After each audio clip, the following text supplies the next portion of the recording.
2022 was terrible.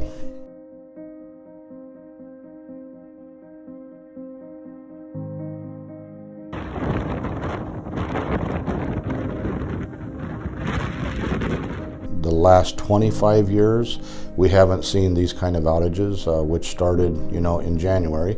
We had what I call a 100-year storm, which was winds in excess of 100 miles an hour on upwards to 128 miles an hour was recorded. For 7 days, that wind was sustained, leaving many people without power. At one time, we had more than 20,000 people out, and it was just a real severe storm that affected a lot of people. At one given time, we had 33 separate crews working around the clock to try to keep everybody's lights on. This storm was so strong. There was a lot of collateral damage. We had broken cross arms, we had wire tore down, the trees would snap off and tear poles down, and so there was just a lot of work. And so we had several contractors, all they were doing was replacing the broken stuff. Also in 2022, we had a major avalanche in the Eagle River area on the Highland Road, and that affected 270 some members that were just cut off from electricity. Working with the operations team, the linemen were able to figure out a path to get temporary service reestablished until the avalanche could be cleared. And then we got to the end of 2022 in December, and we had some severe snowstorms, back-to-back, 2 of them, 2 weeks worth, which actually had more people out of power than the original storm in January. They should know that we are working as hard as we can to get them back in power within the first 24 hours, if not sooner. I have 7 dispatchers that work in dispatch. They work very hard. They're willing to work the long hours, and their goal is to make sure that our members are in power every single day, and that's what we work towards, as well as the linemen in the field. I mean, they get out, they do their job in conditions that you and I would not want to work in, and you got to praise them for doing that. While 2022 brought some unexpected challenges, there were also many great accomplishments at your electric co-op. Let's start with safety and an outstanding safety achievement at our Eklutna Generation Station, where our power is produced. EGS was accepted into the Exclusive Voluntary Protection Program through Alaska Occupational Safety and Health.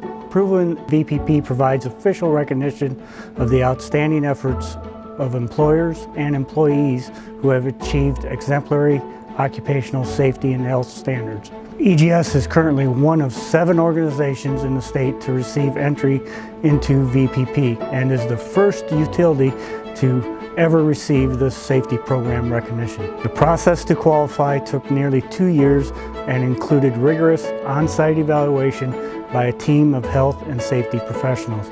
This effort required everyone at EGS and in safety to work together, and we want to celebrate their efforts with this excellent safety recognition. Thank you to our great team.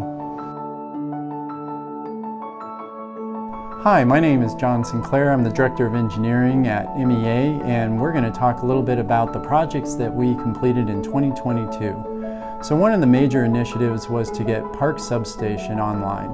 This has been an effort for MEA for a while, and I'm happy to say that we were able to get that online in 2022. It is now providing reliable power to the Chugach and Birchwood areas, and we are very grateful for the team that was able to put that together. We also worked on some cable replacements, focused really in the Eagle River and the Butte area, and those were major cable replacements that help give reliable power to those areas. We also had some pretty major storms that happened in 2022, and because of those storms, we have been hardening our system to prepare for future storms. This includes looking into giving multiple transmission feeds to our substations and moving some distribution lines so that they can be a little more reliable when there's these higher wind events that hit our system. We also took a large project, which is the Pittman to Fish Hook Power Improvements Project and move that through a very large permitting hurdle, which was the decisional document that we received from Matsu. So that project will cover about 20 miles of new transmission and 2 new substations. So once we completed a general routing study and a decisional document was received from Matsu, we're now moving into the design and permitting phase, which will cover the next 2 years. But in 2022, we were able to complete that decisional document. And what this will do is provide for reliable and safe power in the Meadow Lakes area and in the Fishhook area, which is 2 areas that we're seeing quite a bit of load growth in. And we want to be able to look to the future there and provide both of those areas with safe and reliable power.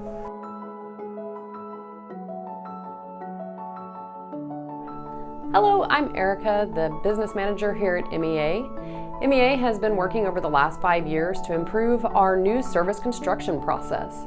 As part of that effort, we have moved all of our construction applications online to allow members to apply at any time. We have 1,200 new services installed on average every year. As part of this effort, we have made changes that are now allowing members to get their service twice as fast. Hi, I'm Josh Kraft. I'm the Grid Modernization Manager at Matanuska Electric Association, and I'm excited to announce that in 2022, we had 84 new net metering installations with a new nameplate capacity of over 600 kilowatts.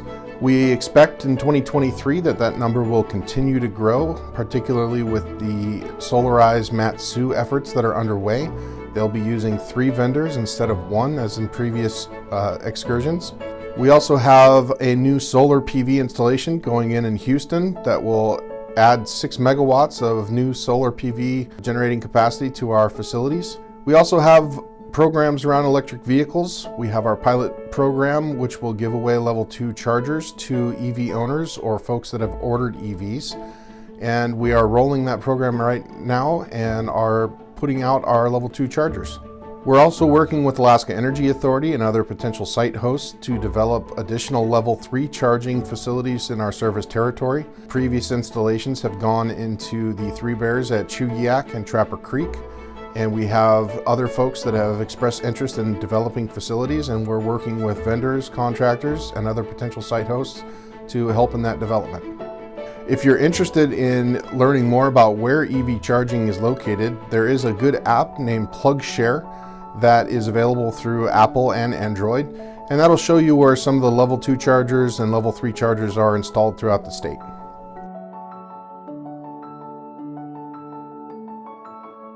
Hi, I'm Martina Ryan, the Controller in Finance and Accounting at MEA. Here is the 2022 financial balance sheet for your electric co-op.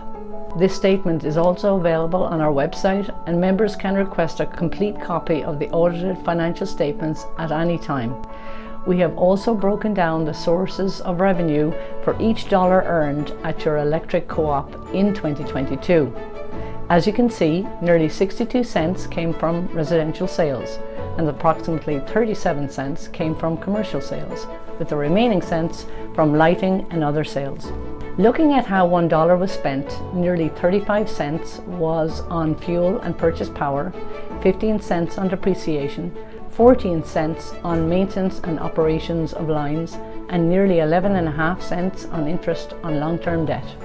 The financial health of the co-op remains strong, and I'd like to recognize the Finance and Accounting Department here at MEA for all their hard work and efforts to keep us on track. Hello, I'm Angela Hobby with the MEA Charitable Foundation. We're happy to share with you that through your generous contributions made through Operation Roundup, we hit the $2 million mark in 2022. Just to recap, MEA members participating in Operation Roundup have their monthly bill rounded up to the nearest dollar each month, and that extra change goes to making a huge difference in the communities MEA powers. Since Operation Roundup was started in 2011, MEA members have given more than $2 million in grants to local organizations and nonprofits in the communities where we live, work, and play. More than 200 local nonprofits and organizations have received at least one Operation Roundup grant. Our grant recipients represent a variety of community organizations, from those providing services to those in severe need, to arts, education, health, safety, parks and recreation, community development, and so much more. You can check out the list of grant recipients on the Operation Roundup website on MEA.coop. You can also let your favorite nonprofits and organizations know that they can apply for an Operation Roundup grant. Grants are awarded quarterly, and all the application information is available online. Thank you again for the 2 million ways you've made a difference. And thank you to our board members on the MEA Charitable Foundation for their many, many hours of volunteer time to help make this a success. A big thank you to our members in Operation Roundup.